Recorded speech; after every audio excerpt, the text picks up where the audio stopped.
All right, hello again. This is Jeff Scott, your instructor for the online version of 152-163, Relational Database Design for the Fall 2015 semester at Blackhawk Technical College. I'll be coming at you right now with Chapter 7, which is the last chapter in our book. After I get done with this chapter, I'll have one or perhaps two more lectures on one last assignment I'd like you to try. All right? So the roadmap for this chapter is shown on page AC 412. We're going to create a form containing a calculated field, add combo boxes, one for selecting data from a related table and one for finding a record on a form. We'll add command buttons that will allow us to go to the next record, the previous record, to add a record, delete a record, and I believe close the form. We'll modify a macro for one of the buttons so that the button works correctly. Modify the combo box for finding a record so that works correctly. Create a second form, add a subform, and add a chart. Okay, so you can see we've got quite a bit of stuff to do. And this particular chapter, again, is all concerned with forms. The last chapter we looked at was on advanced report techniques. This chapter is on advanced form techniques. And as the author says down toward the bottom of page 413, after you plan a form, you may decide that including features like combo boxes and command buttons might make the form easier to use. When we say that, we're talking about making it easier for the person who is using the form for them to use. It might be a little bit more work for the developer, but it'll pay off for the end user. So you can include items such as combo boxes and command buttons while modifying the form in design view. So that's what we're going to do. So you can create a form using several different form tools, such as the form wizard and the form button. The following steps create a form in design view. So I'm just going to kind of leave here, go into Access. I've brought the database up for Chapter 7. I have the four tables, the two that we added in lesson 6, but I've removed everything else that's in there. So I'm supposed to display the Create tab, tap or click on the Form Design button, which puts us into design mode. If necessary, close the navigation pane. Ensure that the form selector for the entire form is selected by clicking here. That should show you the All tab over here also. With the All tab selected, tap or click the record source arrow, which is right here, and then tap or click the customers table to select the customer table as the record source. All right. Tap or click the OK button to save the form. I don't even think we can do that. We have to do that. We can just click there. All right. We're supposed to call this Customer View and Update Form. So CH7, Customer View and Update Form. All right. Close the property sheet. Tap or click the Add Existing Fields button from right here. Stretch this out. I don't know if we'll need to or not, but we can. All right, that displays the field list as shown in figure 7.4 down toward the bottom of page 414. All right, now let's add some fields to the form design. After deciding which fields to add to the customer view and update form, you can place them on the form by dragging the fields from the list into their desired position. The following steps first display only the fields in the customer table in the field list. All right, so if necessary, tap or click the Show Fields. I don't have to, but I could have. Drag the customer number field and put it in the approximate place as shown right there in the detail area. Again, it might not be perfect, but we can move it around later if we need to do so.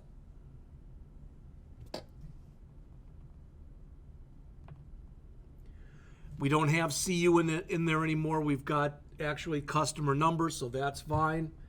Tap or click outside of the label to deselect it. Tap or click the label a second time and then drag the sizing handle so it looks pretty much, again, the way that it does in figure 7.5. It looks okay. tap or click the customer name. While holding down the Shift key, tap or click the customer type.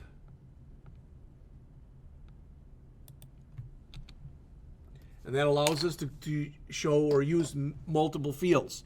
Now, if I drag those in here and let go, there you can see what we've done. Whoops. All right, not perfect by any means. There we go. Looks a little better. Looks like we do want to move these over, so maybe I had it better in the first time that I did this. All right. So we've got customer number here. We want this to say customer name, street, city, state, postal code, and customer type. Looks good. Again, I don't have that resources needed, but I'll go down to the amount paid, hold down on the Shift, grab these other fields, drag them over here and let go. Very similarly, oops, don't want to do that.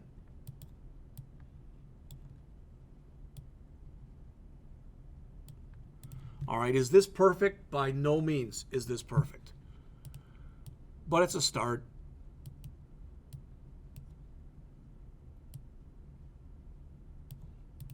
Okay. What I like to do, because I just think it looks better, and maybe I've mentioned this to you before, is I like to highlight these. In fact, when I look at this customer type field right here, it's too big. I like to have about a little pixel in between each one of these. Line them up so that they look, let's just say, decent.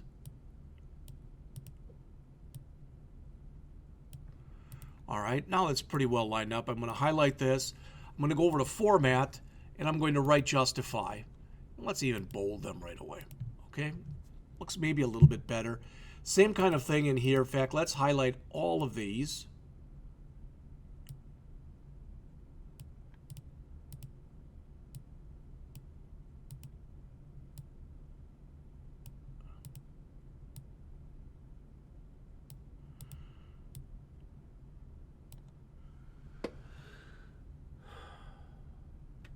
Let's see. Looks like after returns, we don't want the book rep number in here as far as I can tell. So I'm going to get rid of that field. Can always bring it back later if we need to. Highlight these. Again, go over to Format, right justify, and bold. All right. Now, is it in its final form? Well, heck no. But it's getting there.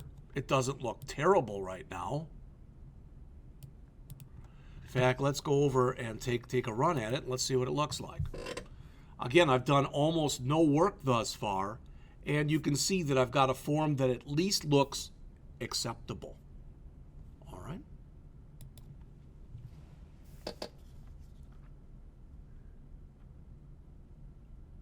Now, as far as I can tell, I've done everything on steps 1, 2, 3, and 4 on pages 415 and 416. Underneath this on page 416 is one of those, consider this. How do you decide on the contents of a form? Again, you follow your requirements to determine the fields that belong on the form. All right, then you determine, based on the fields, you determine how you want to break those up into, what tables. And then you look for, you determine well, let's put it this way. You look at the form. You look at your requirements and you say, okay, I'm going to create a form. What does it need? Does all that information come from a single table, such as we have right now, or will it have to come from multiple tables? All right. And then you determine, are there any special characteristics? Are you going to need any calculated fields, etc.? All right. When entering a rep number, the value must match the number of a rep currently in the book reps table.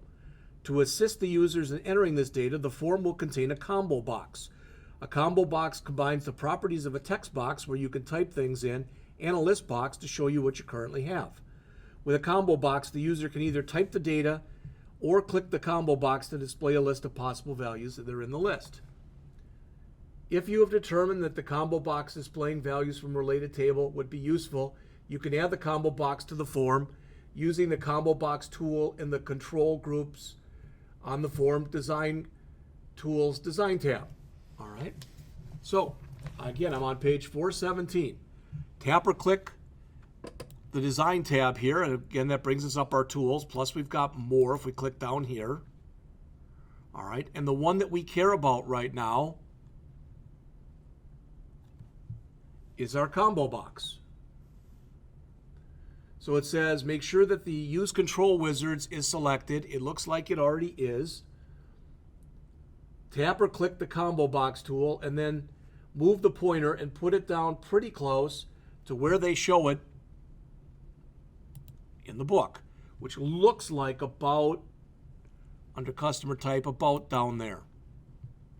All right. That takes us to page 418. So we've done steps 1 and 2. On step 3, tap or click the position shown in figure 7.9 to place the combo box. If necessary, in the combo box wizard dialog box, tap or click, I want the combo box to get the values from another table or query. It's already there, so that's good.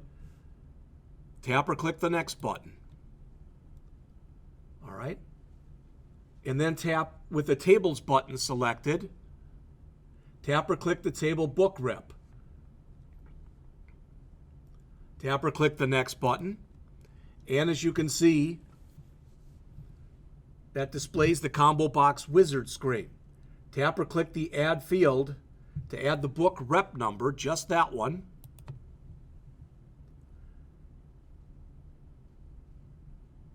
Then the first name, then the last name. All right, so what you see on your screen right now is reminiscent of what you see in step 5 in your book on page 418 on the bottom of the page. Tap or click the next button. Select book rep number as the field to sort. That's all we want according to this. Tap or click the next button to display the combo wizard screen shown in figure 714 on page 419. Tap or click the hide key column, recommended, to remove the check mark so that the book rep number will appear along with the first and last names. Tap or click the next button again, which brings us to figure 715, and now turning the page to step 9 on page 420. Tap or click the next button.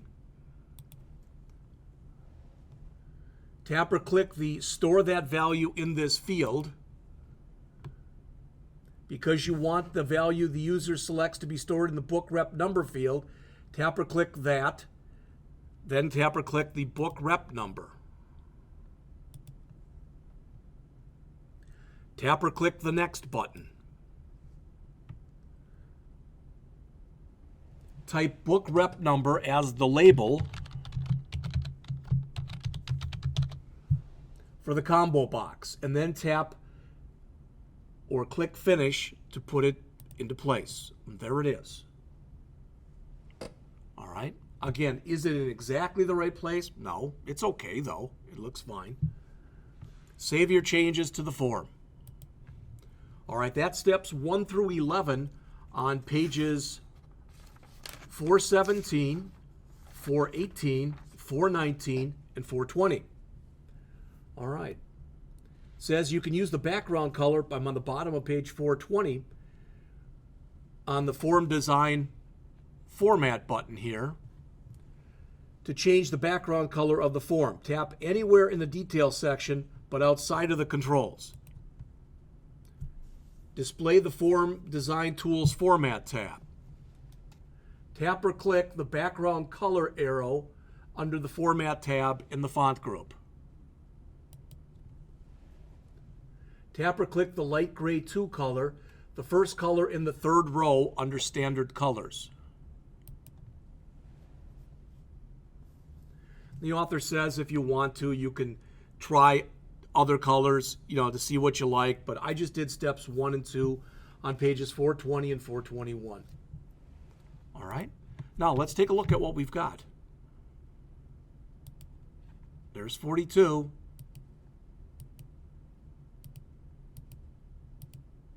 Now notice this isn't changing yet. That's okay. I believe we haven't put the code in yet to make that change. All right, maybe I'm wrong. But I'm looking here and it looks as though the customer name has to be a little bit longer.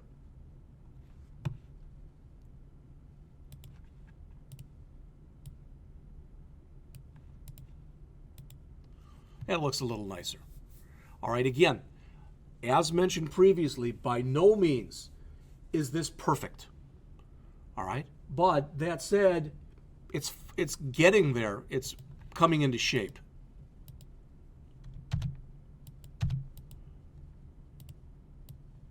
Looks like we do want to drag that over a tad, maybe, like that. Again, like I said, coming into place, not looking too bad right now. All right, I'm up to page 421. I'm on the bottom half of the page. You can use buttons on the Format Design Tool tab to format a control in a variety of ways. The following steps use a property sheet to make a variety of changes to the format of the customer number control. So we want to display the Design tab in here. It looks like we've got it up. Tap or click the customer number control. Now when they say click the control for like customer number, that's this. That's the control, that's the label. So you don't want to click the thing that's kind of gray right here. You want to click the white thing. Tap or click the property sheet. Change the value of the font weight property to semi-bold.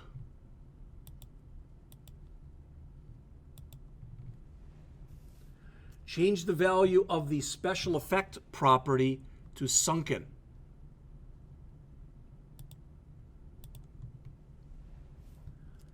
Tap or click the four-color property to select it.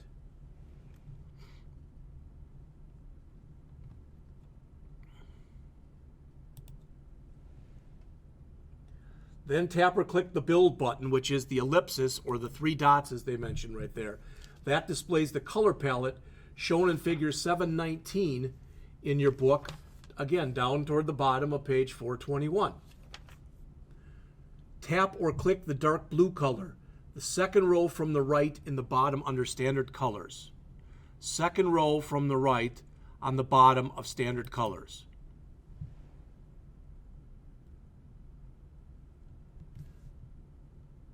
Tap or click the label for the customer number field to select it. Change the value of the font italic property to yes. Change the special effect property to etched.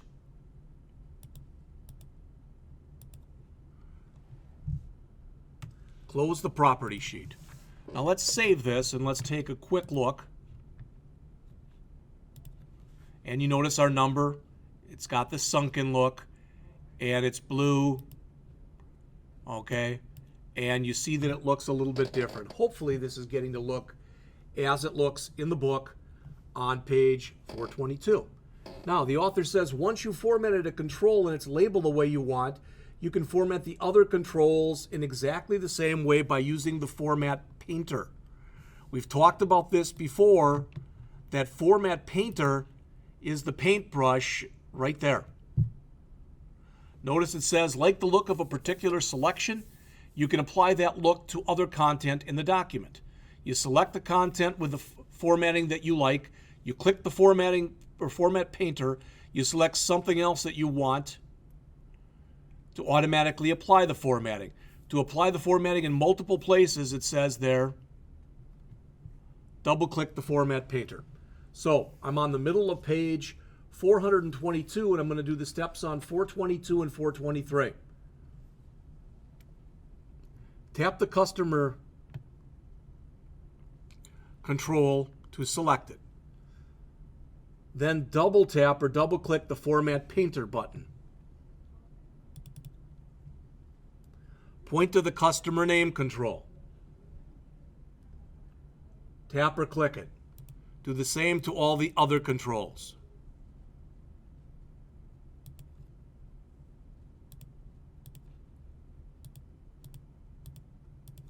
All right. Tap or click the Format Painter button again to deselect it. All right. So again, you can see what we've done here. Whoop, I guess I skipped the one here. I think that one was supposed to be blue also, but I'm not even sure. Kind of hard to tell by the way they've worded that there. So let's go back.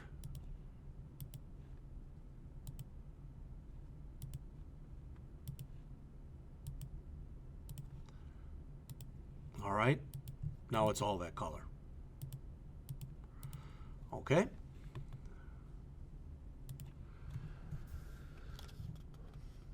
All right, save our changes. And they're telling us then to view the form. Following steps, view the form in Form View, and then return to Design View. Well, that's what I just did on the bottom of page 423. All right, let's add the title, and we'll get up to the Command Button section here that's on the bottom of page 427, then we'll start a new lecture. So, add a title and expand the form header section. The form you are creating has a title, Customer View and Update Form. A form title appears in the form header section. However, the customer master form does not currently contain a form header section, which means the title does not appear on the form. The following steps: first insert the form header in the form footer section, then add a title. So tap or click the title button under Form Design Tools under the Design tab. There's the title. All right, that added the form header, and down on the bottom, it added the form footer. Okay, and we want this to say Customer View and Update Form.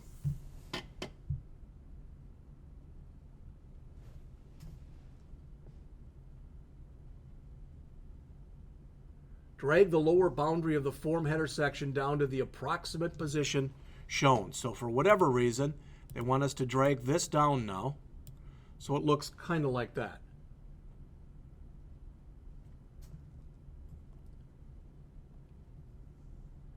They want us to click the bold button here.